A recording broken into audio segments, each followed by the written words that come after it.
Hej og velkommen til en lille video omkring Pygmalion-effekten. Hvad betyder det egentlig, hvis du har høje forventninger til dine kursister? Må det afspejler sig i den måde, de præsterer på? Ja, det gør det faktisk, og det vil du få nogle eksempler på her. Pygmalion-effekten bliver også kaldt Rosenthal-effekten.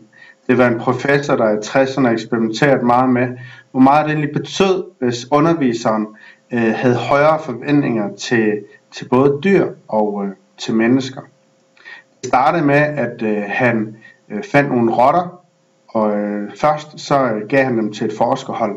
Han sagde til dem, de her rotter, de er langsomme, og de er sgu ikke for kvikke, men prøv alligevel at se, hvor hurtigt I kan få dem igennem den her labyrint. Bagefter så gik han ind med de samme rotter til et andet forskerhold.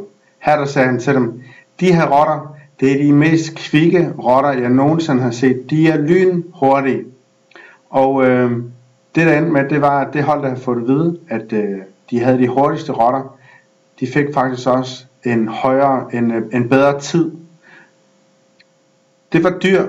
Jeg ved, om det også virkede på mennesker, tænkte Rosenthal. Så han bad en underviser om at gå ind og undervise et hold. Holdet det havde fået testet deres IQ og var faktisk lige så kloge som det hold, der gik i parallelklassen.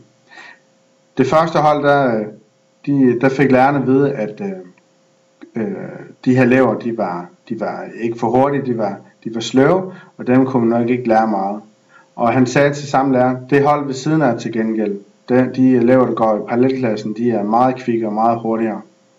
Og efter et stykke tid, så kunne man måle i deres IQ og se, hvordan de var i forhold til karakter. At det hold, som lærerne havde fået bildet ind, at det var de bedste, det var de hurtigste, det var også dem, der havde steget allermest i karakter.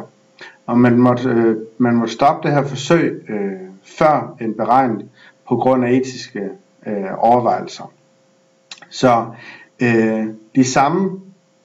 de elever, der havde samme IQ, lå samme sted, de kunne lige, det hold, der blev mødt med en underviser, der troede på dem, og som havde fået at vide, at de var klogere, det var også dem, der blev bedst målt efterfølgende. Der var sådan 6 ting, som man havde kigget på. For det første, så var der en højere grad af opmærksomhed ved underviseren. Hvis underviseren ved, at det her er nogle kvikke elever, så vil jeg også gøre mere for at pæse dem og se, hvor de er. Han er også mere hjælpsom over for eleverne. Han tænker, at det kan godt svare sig, og de er jo kloge, så jeg vil gerne hjælpe dem. Så er han også mere tilbøjelig til at undervise i materiale af højere sværhedsgrad, fordi han tror på dem. Han ved jo, at jeg kan godt lige presse dem lidt mere, og de får lidt mere ud af dem. Han bruger også mere tid på at besvare spørgsmål. Han vil jo gerne selv rykke dem her allermest muligt. Når han ved, at de kan, så gør han også, hvad han kan for at besvare dem. Så anerkender han dem, og selvom de måske ikke siger det rigtige, så kan det være, at han siger, du er næsten lige ved at være der. Prøv lige at sige noget mere. Kom, ja, så nærmer vi os målet. Det vil den samme lærer ikke gøre ved den anden klasse, fordi det vil han tænke, det er håbløst, hvorfor bruger jeg tid på det her?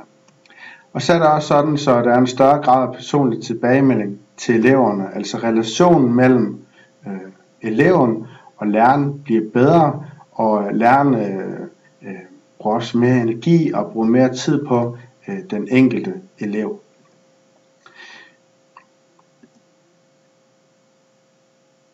Der er nogle spørgsmål til dig, som jeg gerne vil have, at du kigger på. Har du selv oplevet, at andre stillede lave forventninger til dig? Og hvad var effekten af det? Og hvordan kan du som underviser komme til at have for lave forventninger til dine deltagere? Prøv at tænke tilbage.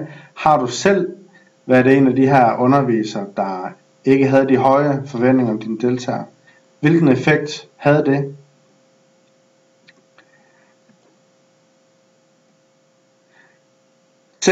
Se det på den her måde, at det er dig, der er lyset, og det er dig, der skal skinne på dine kursister. Det lyder lidt langhårdt, men det handler egentlig om, at vi som mennesker, vi vokser og bliver glade, hvis folk de tror på os. En blomst vender sig altid om mod solen, fordi det er der, den får energi, det er der, den får lov til at vokse. Hvis en blomst den havde stillet sig i mørket, eller kigget mod mørket, så ville den visne og dø. Og sådan er det også med mennesker.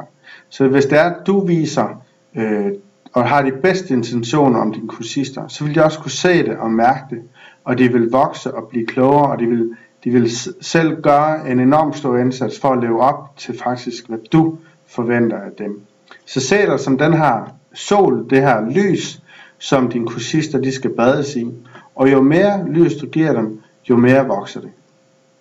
Inden du tager hjem, så vil jeg gerne have, at du tænker over to spørgsmål. Det ene det er, hvornår har du oplevet, at andre stillede høje forventninger til dig, og hvilken effekt havde det på dig? Og det andet spørgsmål det er, hvordan kan du som underviser anvende den her viden om Rosenthal-effekten, og hvilken effekt håber du at få ud af det? Prøv at se, om du kan svare på de her spørgsmål. Du kan jo spole tilbage, hvis det er, at det gik for hurtigt. Svar på de her 4 spørgsmål, og så glæder jeg mig meget til, at vi ses til undervisning. Hej med dig.